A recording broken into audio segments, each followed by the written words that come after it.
Hey friend, please subscribe. 1 second for you. Big deal for me. When I checked the bank accounts, I realized she didn't just leave. She stripped us bare. My name is Derek.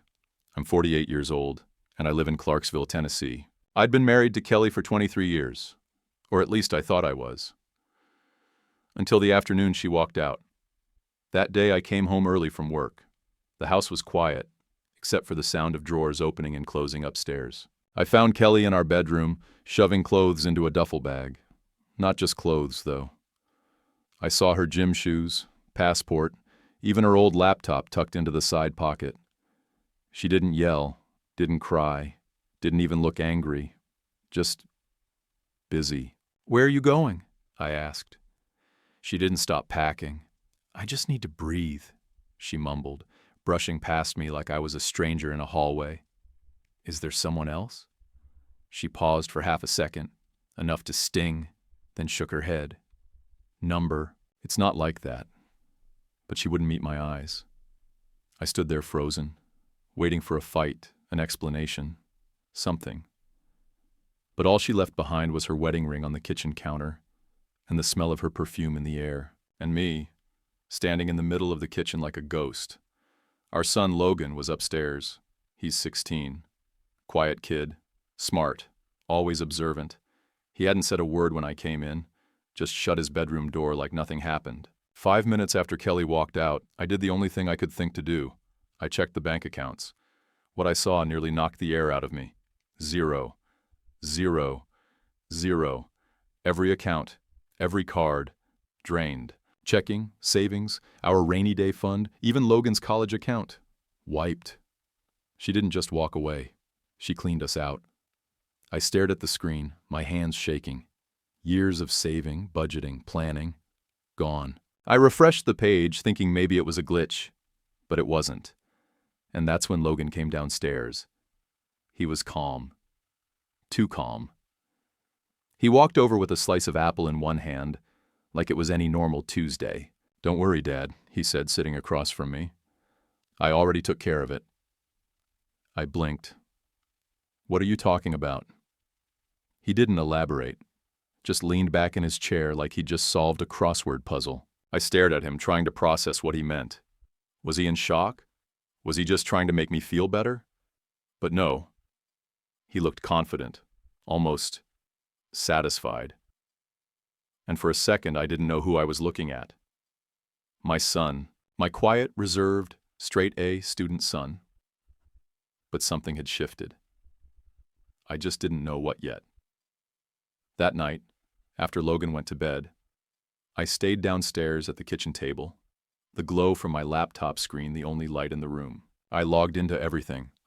Our joint checking, savings, even the account I'd set up years ago for Logan's college.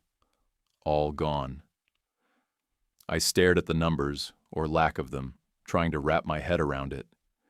She didn't just take a chunk, she took it all, down to the penny. Even the damn overdraft account was negative from some kind of auto payment. I opened the transaction history.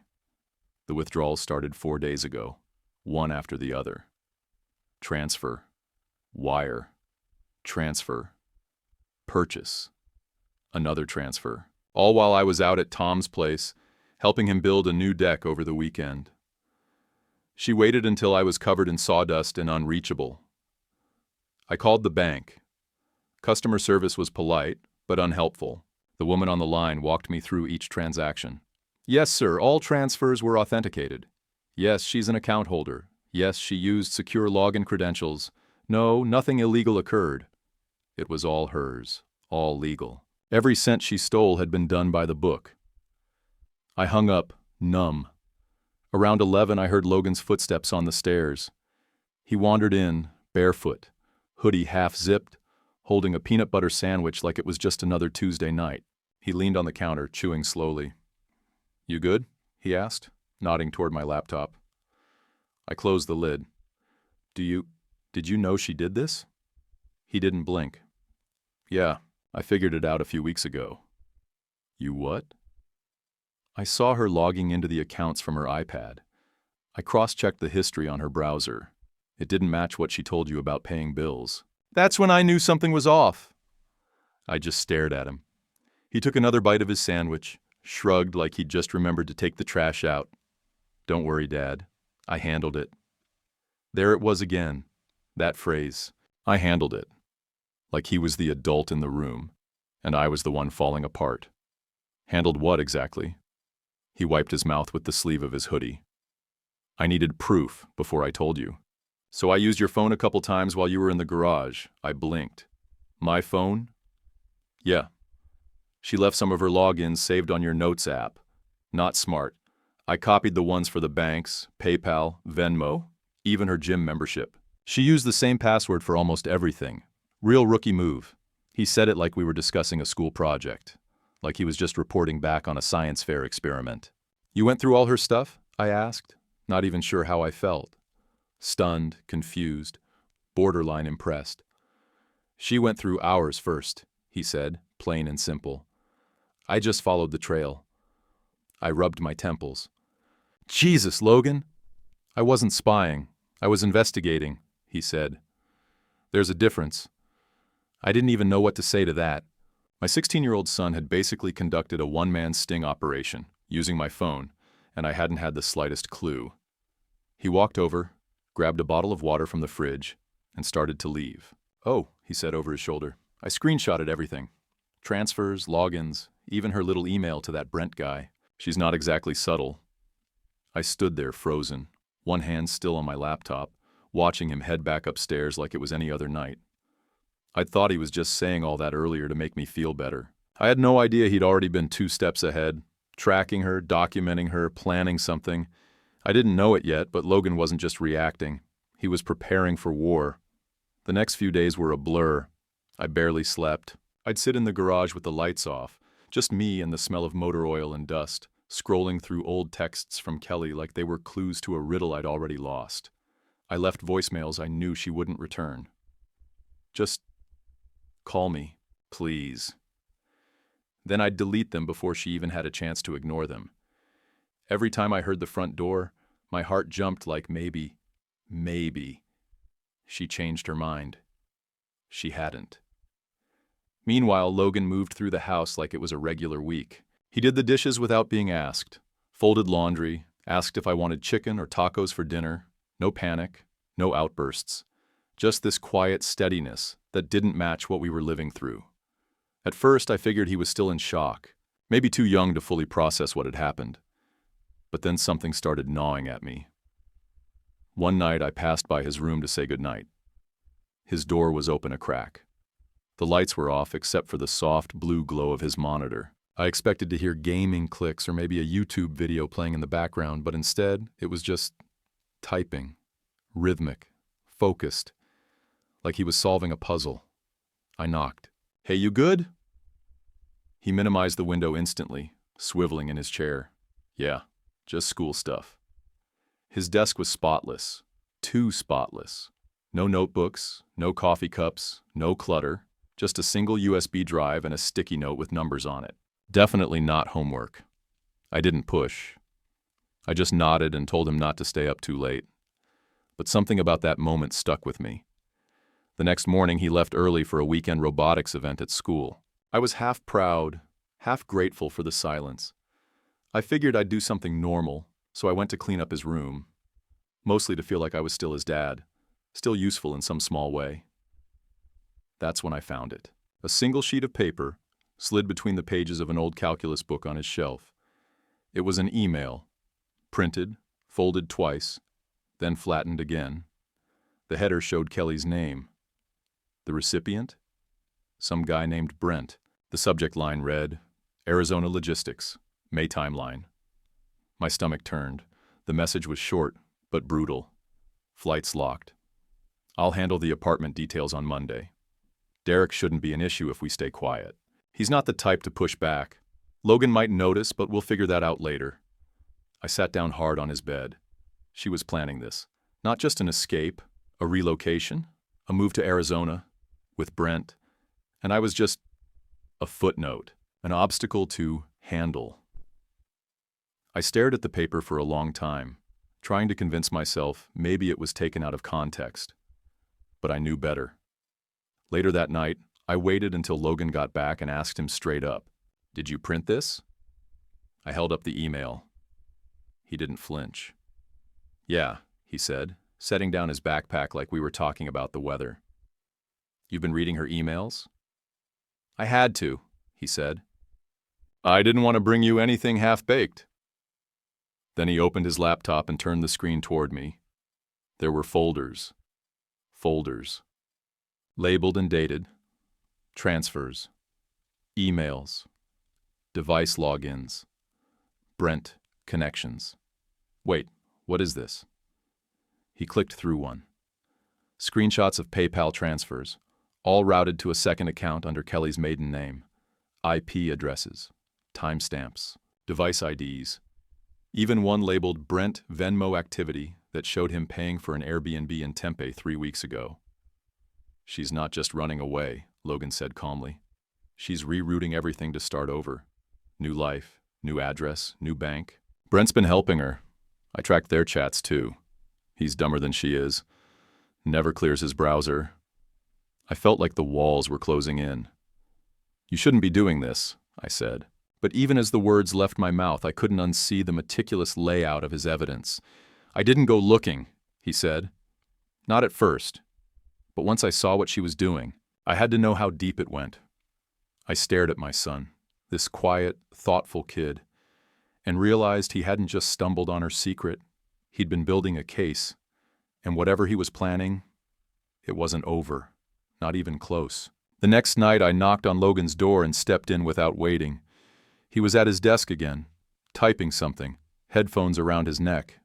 When he saw the look on my face, he didn't even ask what was wrong. I think it's time you show me everything, I said. He didn't argue, just reached under his bed and pulled out a thick blue binder like he'd been waiting for me to ask. The thing was heavy, organized with color-coded tabs, labeled down the side in neat handwriting. Bank data, travel logs, secondary devices, communications, MISC. He set it down on the bed and flipped it open to the first page. Mom's bad at OPSEC, he said, almost like a joke. She uses the same password for everything. Her bank, email, gym account, even her burner Gmail that she uses for Brent. I had to ask, how'd you even get access to all this?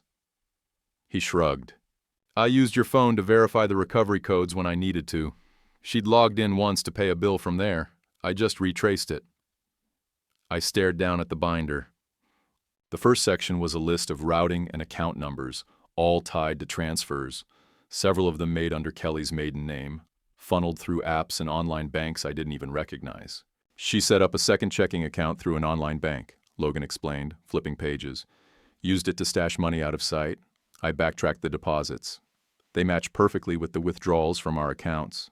She was funneling it slowly at first, like she was testing if you'd notice. He turned to the next tab. Travel records. These are her flight confirmations. She booked 2 one-way tickets to Phoenix under the name K. Roland, her old ID from before she married you. Brent's ticket is under his full name. I leaned over to see. He wasn't bluffing. There were dates, receipts, confirmation codes, even screenshots of Brent's airline loyalty program showing upcoming travel. You said she used a burner Gmail? Yeah. She logged into it once from her gym's Wi-Fi, left the IP trail wide open. I connected it to the iCloud data from her backup phone. Same location, same time frame. I grabbed everything from that cloud. Photos, receipts, messages, even her Uber history. Jesus, Logan, I muttered. You hacked into all this? I documented access points and stuck to accounts that were unsecured or already logged in, he said, sounding way too comfortable using words like access points. I didn't break into anything with encryption. But Brent? He's a joke. His Venmo was public. I tracked payments to Airbnb hosts in Arizona. I even got the listing addresses. They've already stayed at 2 different places near Scottsdale. I sat down hard on the edge of the bed, rubbing my face with both hands. What are you planning to do with all this? He looked me dead in the eye. Whatever it takes to make sure she doesn't get away with it. The room went silent for a moment. I stared at my son, really looked at him. His face was calm, not angry, not wild, just focused, steady. I shook my head. This isn't your job, Logan. His jaw tightened, but his voice didn't rise. "She made it my job when she stole my future." That line hit me like a punch. He stood up then, went to his desk, and pulled out a small stack of papers. Notes, timelines, highlighted screenshots. At the top of the stack was a file labeled Fiduciary Breach, Minor Dependent Risk Summary. "I'm not trying to get revenge," he said. "I'm making a record. If she wants to run, fine. But she's not walking away clean." I didn't know what to say. There was this voice in the back of my head screaming that none of this was normal, that he was 16, that he should be playing Xbox or sneaking junk food after bedtime. But there was something else too. Pride. A quiet, terrified kind of pride. Because my kid, the one I thought needed protecting, was already 10 steps ahead, trying to protect me. The letter came in the Friday morning mail. Plain white envelope, our address handwritten in careful block letters. But what caught my eye was the return, Clarksville Public School District, Ethics Board. It wasn't addressed to me. It was for Logan. He stood at the kitchen counter, already halfway through a bowl of cereal, scrolling on his phone like it was just any other morning. I handed him the envelope. He opened it without much reaction, scanned the page inside, then gave a little nod, like it confirmed something he already knew. "It's about Brent," he said, setting it down beside his spoon. "He's been volunteering with that weekend youth league that runs through the school district. That's over now." I blinked. "Wait, how did they find out?" Logan sipped his orange juice, totally unfazed. "I sent them his license history. He let one lapse last year, reapplied under a different business name. Also submitted fake income to qualify for reduced field rental rates. I attached the billing records and linked them to the tax data. The school gets state grant money for youth athletics. They take that kind of thing seriously." I sat down, hard. "You contacted the school board?" He shrugged like it was nothing. "And the Parks and Recreation Committee, and the volunteer background check agency they contract through, all separate reports, same data." I looked at him across the table. Jesus, Logan. But he wasn't smug. He wasn't even trying to explain himself. He just went back to eating like this was the logical next step in his day. Like some kids make waffles before school. Logan launches ethics investigations. I rubbed my face, trying to get a grip on what was happening. "So what's the plan here?" I asked. "What's the end game? You want to blow up their lives?" He put his spoon down and looked me square in the eye. "Permanent record," he said. That was it, just those 2 words. He leaned back in his chair, calm as ever. "People forget job losses. They bounce back, change cities, rebuild. But public filings, ethics board decisions, fraud documentation, that stuff gets archived. It sticks. If Brent ever tries to get another coaching role or apply for a city-funded grant, he's going to hit a wall." I sat there staring at my kid, my 16-year-old son, like I was seeing him for the first time. "You're not just trying to get even," I said quietly. "Nope," he said. "I'm leaving breadcrumbs for anyone who might need them later." That night, after dinner, I found him in the living room with his laptop open and a USB drive plugged in. He had headphones on, but when I walked in, he looked up. "You want to see?" he asked. He tapped a few keys and rotated the screen toward me. It was a secure cloud drive, password protected, labeled in all caps, "Civil Liability, Open." Inside were folders stacked with organized files, PDFs, screenshots, emails, financial logs, cross-referenced timelines, public records requests. Each folder was named with brutal clarity, b.reed.tax/fraudson.undeclared.income.q2.wiredsfers minor.guardinship.risks. The upload bar at the top was still moving, 92%. "What is this?" I asked, though I already knew. "It's everything," he said. "Everything I've found so far. It's clean, organized, sourced. No personal opinions, just facts. If someone needs it later, an investigator, a DA, even a future victim, it's all here."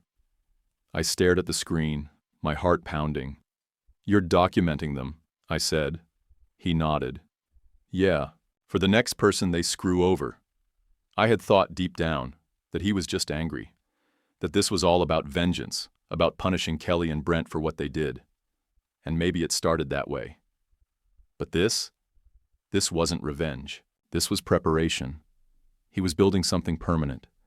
He was making sure no one else would ever have to find out the hard way, the way we did, who they really were. I watched the last file upload. 100%. Complete. Logged. Backed up.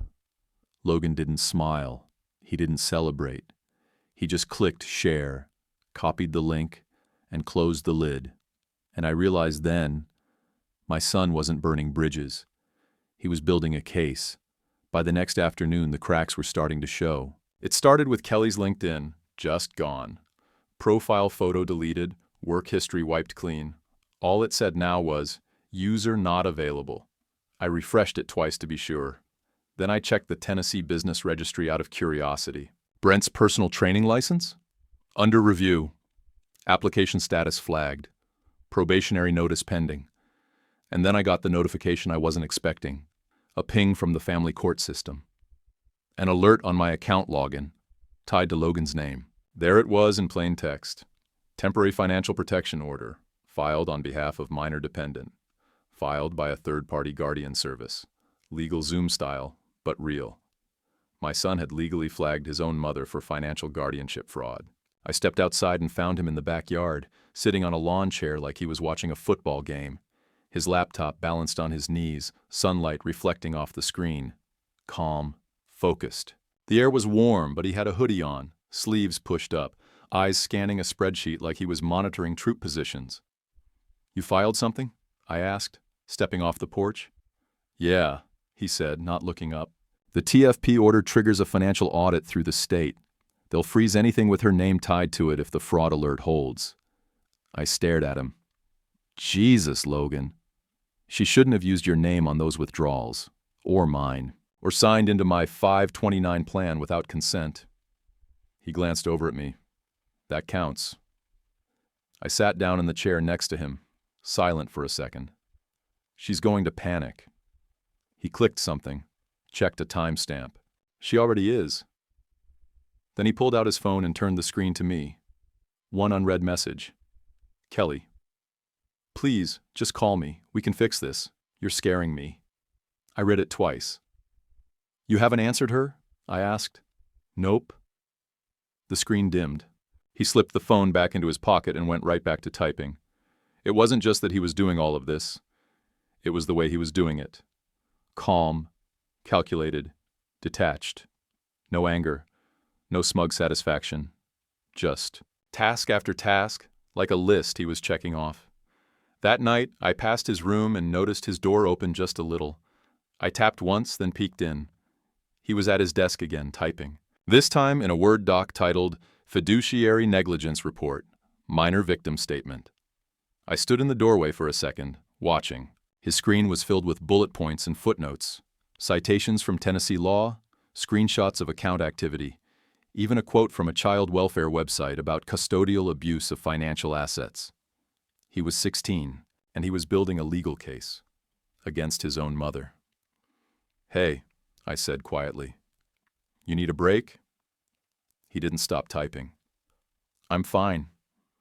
You've been at this for hours." "I know." I stepped inside, sat down on the edge of his bed. "Logan, I mean it. This is a lot. It's not just numbers and forms. It's your mom." He paused then, finally looked at me. "I'm not trying to ruin her life," he said, voice even. "I'm trying to make sure she can't ruin ours." I didn't say anything. "She didn't just take money," he added, eyes fixed on me. "She took the stability. She took my college, our safety net. My whole future. And yours." He leaned back in his chair, shoulders tight. "I don't care if she runs off with Brent and buys yoga mats in Arizona. But she doesn't get to torch what we built and walk away clean." That's when it hit me. He wasn't angry, he was hurt. Deeply. He wasn't lashing out. He was trying to salvage what was left of our lives with whatever tools he could find. Documents, filings, logs. Because that was what she couldn't ignore, or twist, or fake. I stood up, walked over and put a hand on his shoulder. "You don't have to carry all of this alone." He didn't look up. "I know, but someone has to carry it carefully." And in that moment, I stopped worrying about whether he was going too far. Because for the first time I realized he wasn't after punishment. He was building protection. For both of us. It happened on a Thursday afternoon, the kind where the rain just hangs in the air. No thunder, no wind, just steady and miserable. I was halfway through cleaning out the pantry when the doorbell rang. Through the glass, I saw a woman standing there with a sleek black umbrella and a leather portfolio. She wasn't wearing a trench coat or dark sunglasses like in the movies, just a sharp navy suit and a badge clipped to her blouse that said Baker and Ralston, Forensic Audit Division. I opened the door, heart already pounding. "Mr. Patterson?" she asked politely. Then her eyes flicked past me. "Is Logan home?" Before I could respond, Logan was already behind me. "I've been expecting you," he said with a calm that made me feel slightly dizzy. She gave a tight smile. "I'm here on behalf of Ms. Kelly Patterson's legal counsel. This is just a preliminary inquiry. Informal, but on record." Logan nodded once. "Come in." He led her to the living room like he was hosting a guest speaker for debate club. She sat down, notebook ready, and pulled out a small digital recorder. Logan didn't even glance at the binders we'd collected over the last few weeks. Instead, he sat across from her, opened his laptop, and typed in a password I didn't know. On the screen, a single spreadsheet labeled Full Timeline of Events, Verified Sources Only. "This is everything," he said, rotating the screen toward her. "Each transaction, every change of access, documented theft, concealed income, misappropriated assets, dated, indexed, cross-checked." She scrolled slowly, silent. At one point she paused and adjusted her glasses. Then she tapped a cell, looked back at Logan. "You pulled metadata on the Venmo transfers?" "Yes." "And the Airbnb records?" "Cross-referenced with Brent's revoked personal trainer license and his lease applications." She raised her eyebrows but didn't say anything. I sat there quietly, trying to make myself invisible. She barely looked at me. "If your client is considering a countersuit," Logan said evenly, "or making a custody motion, temporary or otherwise, she should be aware of what's admissible. And what's searchable. I've only included items I could verify through public or semi-public access. Nothing encrypted, nothing forced." I didn't know what half of that meant, but she did. I could tell by the way she stopped taking notes and just nodded. A few minutes later, she closed her notebook, thanked Logan, and stood to leave. He walked her to the door. She shook his hand, gave him a polite but distant look, almost like she was impressed, but didn't quite want to say it out loud. Then she was gone. That evening, my phone rang. I was in the kitchen finishing dishes when I saw the caller ID. Kelly. I hadn't heard her voice in weeks. My chest tightened as I picked up. "Derek," she said, already mid-breath, voice cracking. "Please, just listen, okay? I know I screwed up. I know. But it's gotten out of control and I don't know what to do. They're saying I might lose everything and Brent's freaking out and—" I didn't mean for it to go like this, I swear. I didn't say anything. I just wanted a new start. That's all. I didn't think Logan would— He's a kid, Derek. He's just a kid. He doesn't understand what this is doing to me, to us. I looked across the room. Logan was sitting at the table, sipping hot tea like an old man in a diner, calm, watching. I opened my mouth to say something. I don't know what. Maybe nothing useful. But Logan stood up and gently took the phone from my hand. He didn't say anything at first, just held it to his ear and listened while she kept talking. After a while, her voice got quieter. Then Logan said very softly, "I hope you remember this, Mom." There was a pause on the other end. I could hear her breathing. "Because I'll spend the rest of my life making sure no one else goes through what I did." And then he hung up. No yelling, no drama, just that one quiet line, sharper than anything he could have shouted. He handed the phone back to me and walked upstairs. I stood there for a long time, staring at the silent screen. For all the damage Kelly had done, I'd still been hoping for some version of repair. But Logan? He didn't want revenge. He wanted protection, prevention, and that was something deeper, something permanent. The Monday after that call from Kelly, I made a therapy appointment for Logan.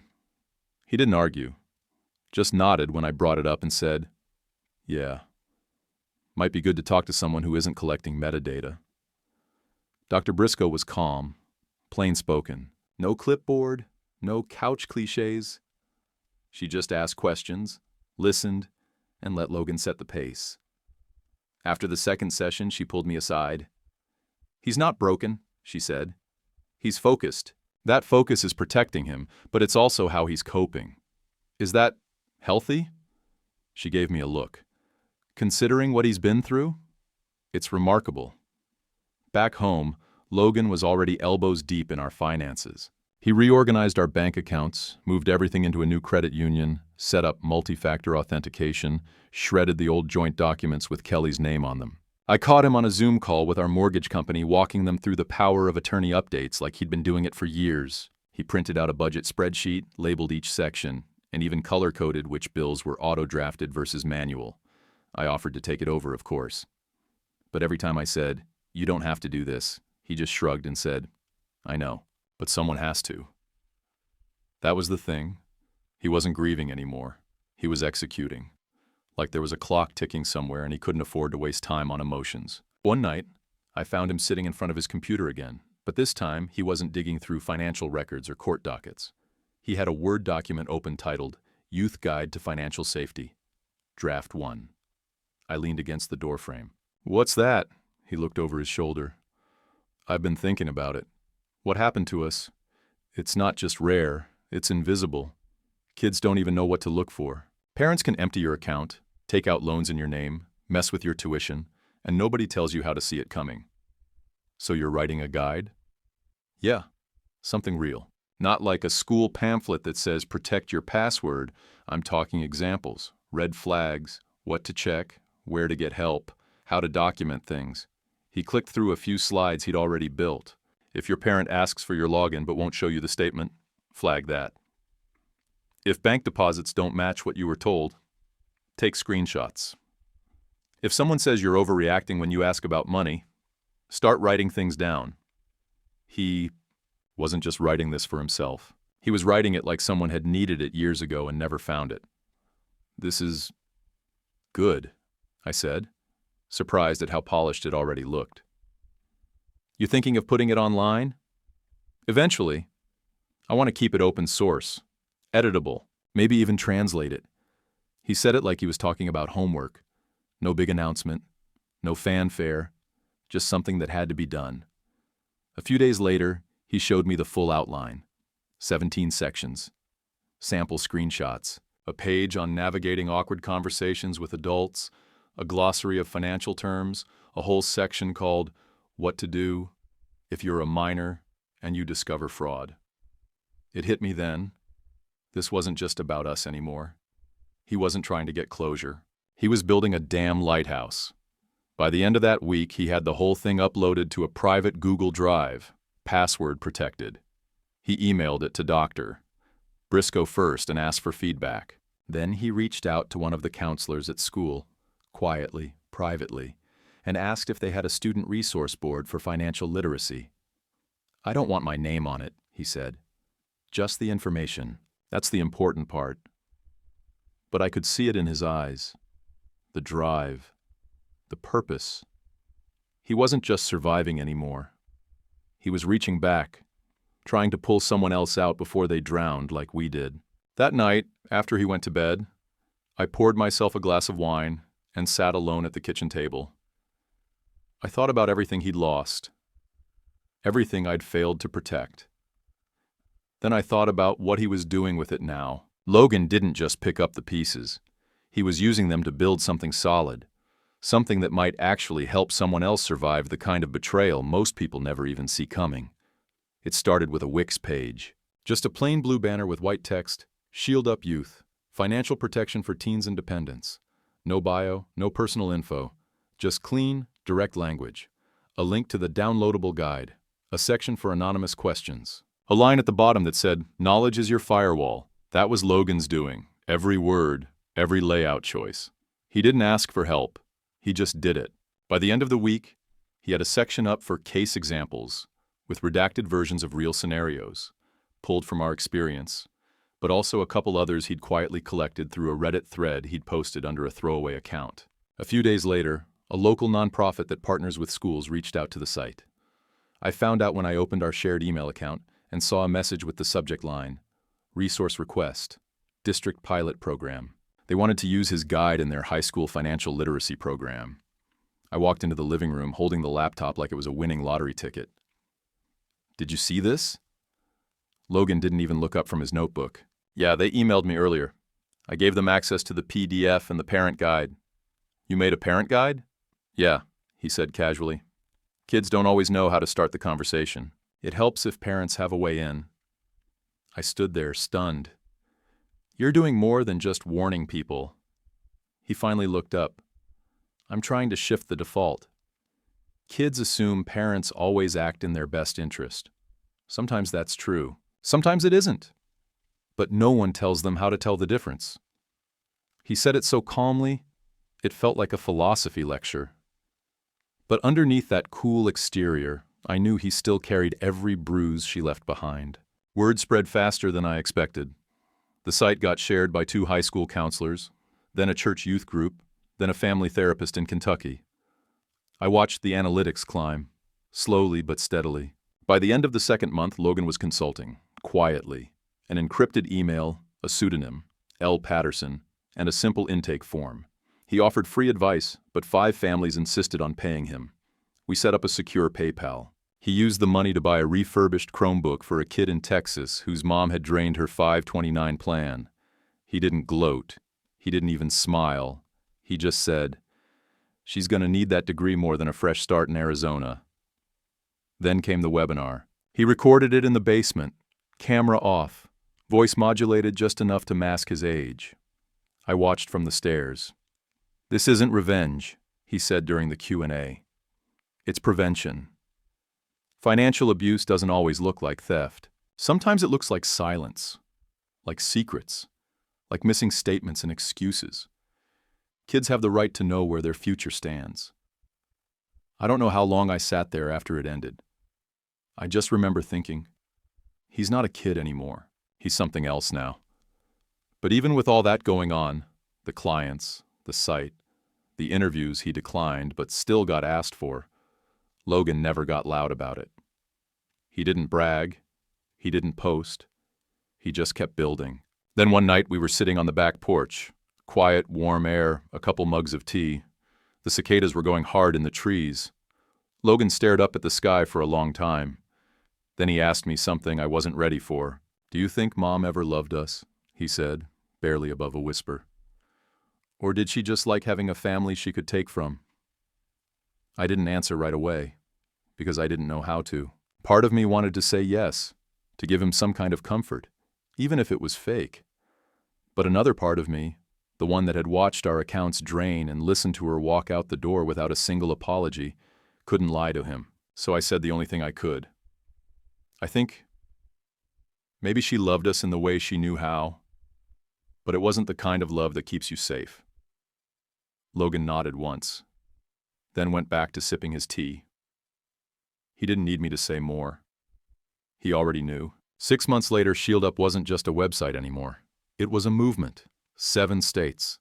That's how far the guide had spread. School districts from Oregon to Florida had downloaded the toolkit. A youth coalition in Ohio printed copies for their after-school programs. Some of the edits Logan made were suggested by actual teens, kids who'd lived through it, or were living through it now. I'd catch him on Zoom late at night, earbuds in, nodding, listening more than talking. He didn't advertise what he was doing. Most of his work happened behind VPNs, alias emails, and burner accounts. The kids called him LP now. Some thought he was a college student. Others assumed he was a lawyer's assistant. None of them knew he was a 16-year-old with a chipped desk and a half-used geometry textbook shoved under his monitor. One day I got an email from a local reporter. She was digging into Kelly's case, tracing court records, flagging the paper trail. She didn't come out and say she suspected Logan was behind it, but I could read between the lines. I showed him the message. "She's sniffing," I said. He barely looked up from his keyboard. They won't find me, he said. I used proxies and a burner wallet for the domain. The Google account's clean. IP history's layered. I just stared at him. You've thought this through. I had to. I nodded, but deep down, I still worried. About the toll, about the pressure, about the kid inside him who never got to sit in the wreckage and just feel it.